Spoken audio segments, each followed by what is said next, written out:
صباح الفل، صباح الورد، صباح الياسمين على عيون حبايب قلبي الحلوين المشتركين واللي لسه مش مشتركين. يا رب دايما في خير وفي احسن حال، اللهم امين. النهارده جايلكم بفيديو جديد هيعجبكم من رضاكم، بس لو اول مره تشوفوا القناه يلا بسرعه اشتركوا فيها وفعلوا زر الجرس يوصلكم الجديد ان شاء الله.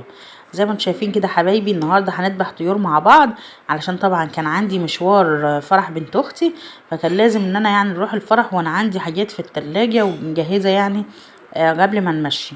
طبعا هنا يا حبايبي ابتديت ان انا نسمي بسم الله الرحمن الرحيم كده، ونصلي على الرسول ونبدا بذكر الله، ونسمي بسم الله الله اكبر بسم الله الرحمن الرحيم، ونبدا نذبح الطيور بتاعتي بالشكل ده. هي طبعا امل بتذبح معايا، انتوا عارفين ان هي بتحب تمسك معايا الطيور. دلوقتي هي جابت الحمام اهو عشان هنذبح كمان حمام. كان عندي جيوس حمام كده يعني ايه زغاليل، حبيت بقى ان انا نذبحه علشان نحطه في الفريزر لغايه ما نكون يعني ايه عدد اللي انا بنعمله. طبعا لما بيبقى عندي وطيب وكده بنذبحه ونحطه في الفريزر عشان ما يخسش، وكمان عشان يعني يكون موجوده عندي وكده. منين ما نجمع العدد اللي انا عايزاه بنيجي عامله الايه الغدو او العشوه بتاعتي. تمام حبايبي، بالشكل ده اهو، لان أنا طبعا مش بنشتريه، انا بيبقى عندي في البيت بنربيهم يعني. هنسمي بسم الله الرحمن الرحيم بسم الله الله اكبر، ونبدا ان انا نذبح كده برضو زي ايه الطيور عادي، الحمام نفس الايه الطريقه. هنا بقى يا حبايبي كنت هنعمل شويه بصل. انا طبعا بما اننا احنا ذبحنا كذا مره قبل كده مع بعض، ما حبيتش نطول عليكم في موضوع التنظيف والكلام ده كله. هنا بقى معايا بصل صغير كده، طبعا احنا خزنا البصل وكان فيه شويه رفيعين كده خالص، فانا ايه قلت نعمل شويه مخلل بصل، وحبيت نشارككم في اليوم بتاعي. طفيت طبعا على الحله بتاعتي كده خالص. انا هنا معايا حله اهي فيها ميه مغليه، حطيت فيها يا دوبك شويه ملح صغيرين، وهنبتدي ننزل بالبصل بتاعي اهوت زي ما هو بقشرته، وما يعني ما عملتش فيه اي حاجه اي افتكاسات، يعني ما فيش حاجه خالص. يا دوبك انا ايه شلته من الطبق ده، حطيته في الميه المغليه، وطبعا طفي عليه النار مش شغاله عليه خالص. تمام حبايبي بالشكل ده اهو. هناخد طبعا الكمية كلها نحطها هنا. طبعا احنا بنشوف البصل بنشتريه من بره يعني.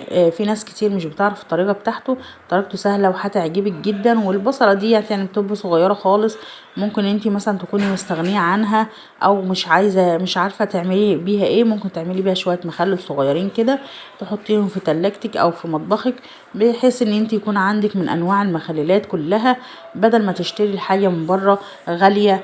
وطبعا بتكون الحاجة في البيت انضف طبعا. هنا حبايبي حطيت كل الكمية اهوت. هنجيب بقى غطا كده للحلة بتاعتي ديت، زي ما انتوا شايفين كده النار طافية عليها بس المية مغلية. هنغطي بقى طبعا على الحلة بتاعتي ونسيبها نركنها على جنب، مش هنعمل فيها اي حاجة غير لما تبرد خالص على البصل بتاعي. يعني المية بتاعتي المغلية دي تبرد ساعة ساعتين ثلاثة على قد ما تاخد، ولغاية ما تخلص بقى ايه وتبرد خالص. هنرجع لكم تاني، بس انتوا ما تنسوش تحطوا لنا لايك جميل زيكم. دلوقتي بقى حبايبي بعد الميه بتاعتي ما بردت خالص اهيت، ابتديت ان انا نقشر في البصل بالشكل ده اهوت. زي ما انتم شايفين بمنتهى السهوله البصل بيتقشر اهوت. طبعا احنا من غير كده كنا يعني ايه البصل هياخد مسافه طويله معانا. وطبعا الجرمشه بتاعه البصل دي او حطات البصل في الميه كده بتدي طرايا شويه بسيطه للبصل، مش بتهريه. تمام حبايبي، لكن لازم تطفي عليه النار. هنا بعد ما قشرته شطفته شطفه كده، وجبت الملح بتاعي. جبت هنا زي مثلا كيس ملح بياخد مثلا 4 معالق او 5 معالق من الملح الكبيره بالشكل ده اهو. وطبعا معانا هنا حبايبي مع سر الجرمشه بتاعه البصل هي معلقه سكر واحده من من السكر بتاعنا، معلقه واحده بس كبيره كده بالشكل ده اهو. ممكن تخليها يعني ممسوحه، مش هتوصل خالص في موضوع المخلل، يعني مش هتبان نهائي. تمام حبايبي. طبعا انا كنت سبتها لغايه ما بردت خالص بالشكل دهوت. والبصل كان شكله جميل ما شاء الله عليه يفتح النفس. هنا بقى معايا حبه البركه، ومعايا طبعا هرسه الشطه، وهيبقى معانا عصير ليمونه، وكل الحاجات اللي انا محتاجاها بنحطها. هنقلب كده يا حبايبي تجليبه في بعضها، بحيث ان كل الخليط بتاعي يروح في بعضه، الملح مع حبه البركه. لو ما عندكيش حبه البركه ممكن ما تحطيهاش عادي. وهنا بقى هنحط هريسه الشطه الحمراء. طبعا دي هريسه شطه حمراء بس، ما عليهاش توم ولا حاجه. هنقلبها تجليبه كده، وهنبدا ان ننزل بالخليط كله في الطبق الكبير علشان نقدر ان نقلب الخليط كله مع بعض. طبعا انا هنجيب جزرايه كمان نفرمها، بس انا كنت ناسياها. هنجيب بقى نحط كده فلفل، ممكن تستغني عن الجزر برضو، بس هي يعني ايه بتدي نكهه حلوه برضو في البصل. هنا حبايبي بصوا زي ما انتم شايفين كده، انا غلبت كل الخليط مع بعضه مع البصل بتاعي بالشكل دهوت. ريحه بقى ايه ما شاء الله عليها، ريحه البصل مع التوابل اللي انا حطيتها عليها ديت ريحتها جميله جدا. ولسه كمان لما نحط لها الملح الخل والليمون هتبقى ريحتها كمان جميله اكتر. هنا بقى يا حبايبي عشان خاطر نعبي البرطمان بتاعي، كانش عندي غير البرطمان الكبير ده، وانا ما كنتش عامله كميه كبيره اصلا. انا كنت عامله شويه مخللات كمان هنوريها لكم دلوقتي، بس يعني ايه ما كنتش حابه نحط في حاجه يعني يعني صغير، ما لقيتش حاجه اصلا صغيره نحط فيها شجر بصل، فقلت مش مشكله نحطهم في البرطمان الكبير عادي.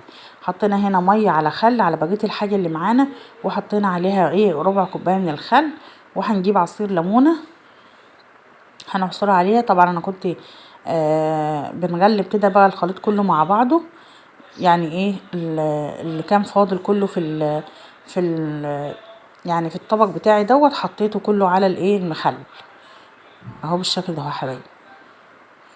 شايفين اهو نزلت عليها كده على البصل بتاعي لغايه ما غطيته. وهنا طبعا ايه كنت نسيت الجزر، جبته فرمته، هي كانش عندي غير جزرايه صغيره، وحطيت الليمون وطبعا حطيت القشر بتاعه. القشر بتاعه مش هيعمله اي حاجه برضو، هيبقى طعمه حلو. وهنا طبعا ايه بقيت الجزر كله حطيته، وهنقلب بقى ايه شويه ميه كده على الجزر دوت علشان خاطر نكمل الايه الخليط بتاعي. طبعا الميه ممكن تغليها وتسيبيها لما تبرد برضو علشان ايه تعقمي الميه بتاعتك. زي ما انتم شايفين كده حبايبي اهو نزلت بقى بكل حاجه. وده طبعا برطمان المخلل اللي انا عاملاه قبل كده.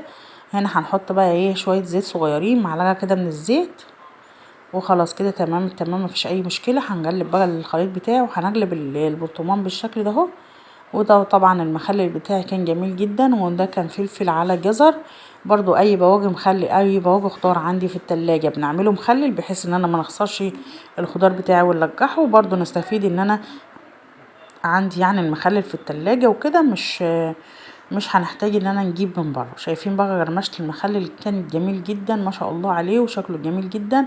وطبعا دوت الفلفل اهو، طبعا الفلفل عشان انا قسماه نصين لان كان الفلفل كبير جدا، فكان ايه فيه ميه، لكن هو مجرمش جدا وطعمه جميل جدا متماسك وشكله زي الفل. شايفين سامعين صوته حاجه كده تفتح النفس. ما رضيتش نمسح الصوت علشان تسمعوا صوته قد ايه جميل. وحتى البصل كمان مجرمش. طبعا بنسيبه لغايه ما ياخد الوقت بتاعه في التخليل، وبعد كده بنقدمه يعني ممكن من 4 5 ايام لغايه اسبوع ممكن تقدمي منه، وبألف هنا وشفا على قلبكم.